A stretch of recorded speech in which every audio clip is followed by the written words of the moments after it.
Ako, for today's vlog nga guys, ituturo ko naman sa inyo paano mag-translate dito sa ating Facebook or sa ating messenger. Basta kung ano, dito ang gagamitin natin guys ay keyboard. Dapat ang keyboard mo guys ay yung G keyboard. So meron na download dyan sa Play Store, hanapin nyo na lang. So ito ituturo ko sa inyo. For example, ito guys, dito tayo sa message natin. Click lang natin yung message. Ayan. Tapos, sa labas yung keyboard. Ang keyboard ko kasi guys ay G keyboard yung gamit ko or yung Google. Ayan, meron niyang direct na translation. Ayan, click nyo lang.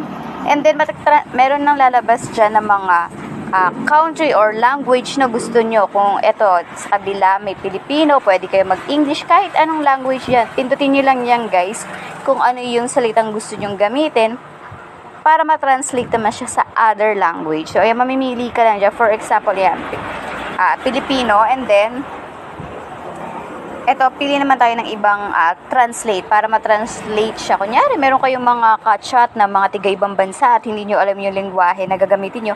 So, ito yung gamitin nyo para na ma-translate na siya into words. Ayan. So, kunyari, ayan, for example, ayan, dahil Pilipino yung ginamit ko, mag-a-Arabic tayo yung itatranslate natin. So, kunyari, maglalagay ka dyan ng kamusta ka. So, ang translation na sa Arabic, ayan guys, yung nasa inyong message, diba? So, ganun lang kadali. Pipindutin nyo lang yung mga words na gusto nyong gamitin or kung anong country yung gusto nyong ilagay para ma-translate siya direct. So, diba, bongga? So, napakasimple. Hindi mo na kailangan mag-download pa ng words translation kasi nga, sa keyboard nyo guys, ay meron yan. So, hindi lahat ng keyboard meron. So, kailangan nyong i-download yung or gamitin yung G keyboard para meron kayong sariling translation. O, diba, bongga? So, pina-easy na. Try nyo na yan guys para naman magamit nyo. Yun lang. Thank you for